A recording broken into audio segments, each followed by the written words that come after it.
Hi YouTube, welcome to this Lego room video. My name's Mark and I am the builder of the big Hoth MOC that you see before you.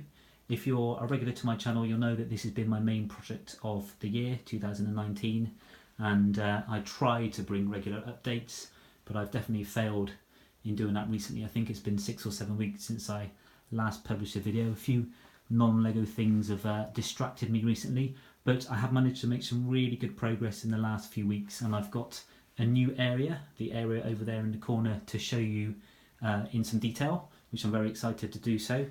And just generally you can see I'm also having to think about what the Millennium Falcon, the UCS Falcon's landing bay looks like. So I'm going to do a tile design. Haven't quite worked out what tile design I'll do yet, just having a bit of a play around with various designs. The real challenge is having a design that works, that I also have the pieces for, because I'm finding I'm using a lot of tiles to fill that rather large space there, but I will get there. So what I'll do today is we'll focus in over here, and then we'll just have a little bit of an update on how far through overall I've got to on the MOC. Okay, so as you can see, I have worked up quite a lot of detail for this corner. Before I show you it, this corner has always been a bit of a challenge for me. Originally I had Hoth Wampa in a cell down there.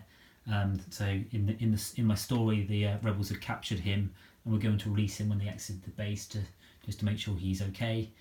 Maybe they would feed him a few stormtroopers or so.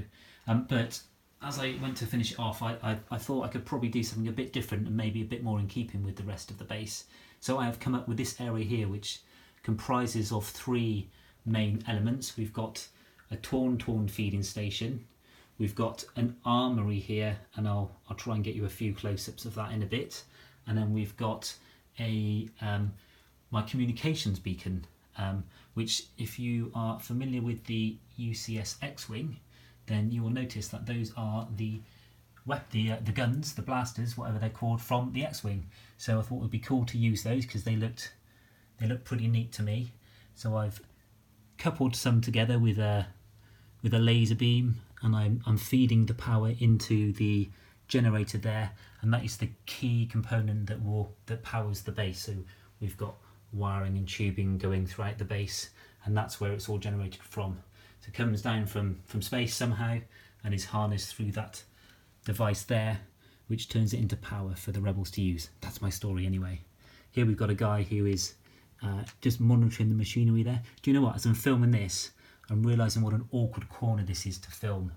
I'm having to lean over, and I'll probably fall in a minute. I'll keep it in the video if I do, because I'm sure that will amuse you. So there's the communications beacon, and if we follow upwards, we have a window to, let's see if I can, there we go, a window to the armoury, and there is a rebel trooper in there who is looking out, and this is where the troops will need to go to get their kit. So when the Empire attacks, which they're doing right now, they can run in here, grab an oxygen pack. We've got, oh, I really hope you can see this, we've got weapons on the side there, and try not to get a headache here because I'm going to send you upside down. We've got further choices of weapons, which you may or may not be able to see. I do apologise because it's very dark.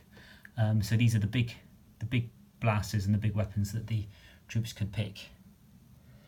And then this walkway with railings for them to move across to the command centre.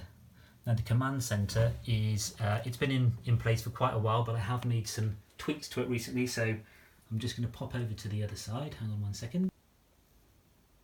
So this is the command centre for my Hoth base. This has been in place for quite a long time. It was maybe the 2nd or 3rd big thing I built for the base, but I have, since I published those first videos showing how I made it, I have tweaked it and improved it in various ways. So there's a lot more detail on the inside now, especially on the back wall. The Cloud City car remains. I think a lot of people quite liked that little feature. For me, it's a generator, and Adorant Bar still can move along to talk to his team and keep his eye on what's going on in the base. But the main change is the burgundy or the red tiles. They used to be light grey. I think the burgundy looks much better. It's much more formal for an internal part of the base, and it also freed up the light grey for using here on the UCS Falcons landing area. I think, can't quite remember, but this is maybe 40 studs long. It's definitely over 32. It's definitely more than one regular size plate, and it's about 20 bricks high, and quite a lot of pieces go into these kind of things for the detail on the mounting and the structure underneath and behind it to keep it up. So across this whole back wall here, I wouldn't like to say how many pieces there are, but far more than I realised I would need. Often, I'm sure everyone's the same, maybe not, maybe it's just me, but if I think I'm going to build something that needs 200 pieces, I normally need 400 pieces at least, because I'm always undercounting exactly what's needed to build Lego MOCs, but that's all part of the fun.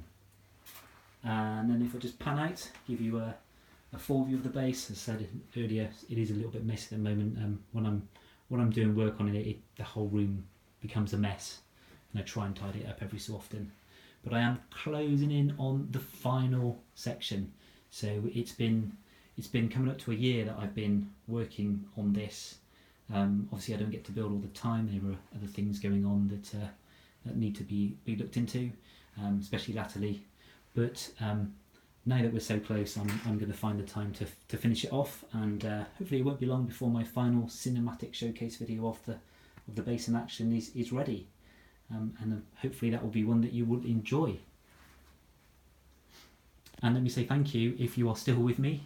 I know sometimes videos with me waffling on aren't the most interesting, and I do sometimes find it hard to show you the right angles and the right details, especially for this section actually, of what I'm building. But do let me know if there's anything you want to know about this in the comments.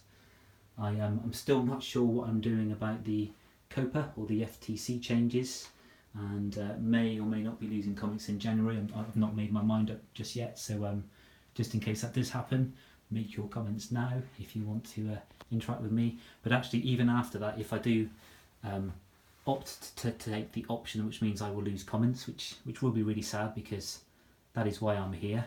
As a lot of the Lego community videos that you would have watched, we all love the comments and we love the interaction. So that is the real sad thing about the changes that are coming up. However, so the date now is mid-December. There have been some more updates from YouTube and the FTC recently, which perhaps suggests that the situation isn't quite as dire as we thought. So who knows? We'll have to see how I feel, and also really see what happens on the 1st of January. But as I say, comment down below. I respond to all the comments. Let me know what you think of the MOC. Let me know if you've got any ideas of things I could build, particularly for this part here. So any patterns that you think might be cool for the landing bay. To be honest though, once the Falcon's on there, whatever's under there is going to get covered up. But it's good to know that there's detail under there for the main. Alright, thank you so much for watching. I hope to hear from you, and hope to see you next time in the next video. Bye bye.